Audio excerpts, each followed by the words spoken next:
All right, Kate, let's talk about quarterbacks, of course. The Browns have Tyrod Taylor and Baker Mayfield along with Drew Stanton, and there's a lot of talk about how good this quarterback room is compared to other quarterback rooms. You know, Josh Gordon earlier this week at minicamp said this was the best quarterback group he's ever had since his time in Cleveland. Joe Thomas had high praise for this group, saying this is the best quarterback they've had since Derek Anderson back in his rookie year. Is this really the best quarterback situation the Browns have had? And let's just say a while. Yeah, I would think so. It is definitely the best QB situation they've had in a while. Now, they've had some decent situations. When Josh McCown was here, I thought that he was a good quarterback. Brian Hoyer did some good things.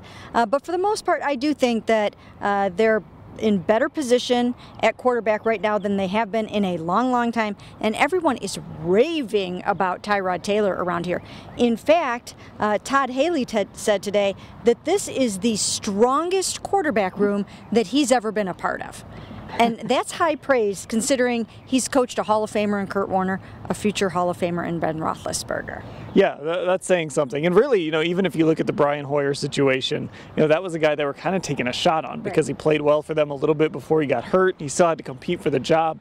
I can't think of a time when they've brought in a quarterback that has the recent accomplishments that Tyrod Taylor comes in. 3 really good years starting, has made the playoffs, didn't turn the ball over, you know, a recent track record of success. Yeah, and again, here in Cleveland, the bar is not set super high when it comes to having really good quarterbacks here and a really strong quarterback room. But everyone seems genuinely excited.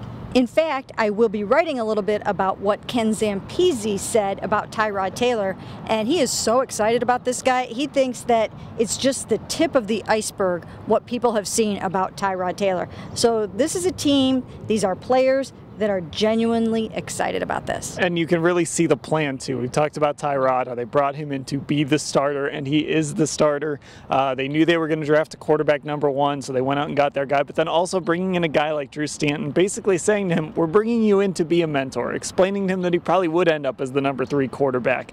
And that's what he's doing, and he's come in and embraced that role. He also got a 2-year contract out of it, so that probably helped, but he's come in and embraced that role as well to sort of be an advocate for Baker Mayfield, but also an advocate for Tyrod Taylor throughout that whole offense. Yeah, as it turns out, they know each other, and they have known each other for a long time.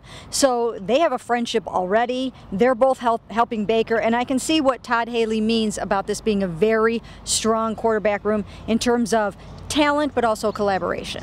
Yeah, so good reason to be excited about this quarterback situation, which is something that we haven't been able to tell Browns fans very often. I'll tell you what, you guys go down to the comments and you tell us the last time you felt good about this Browns quarterback situation.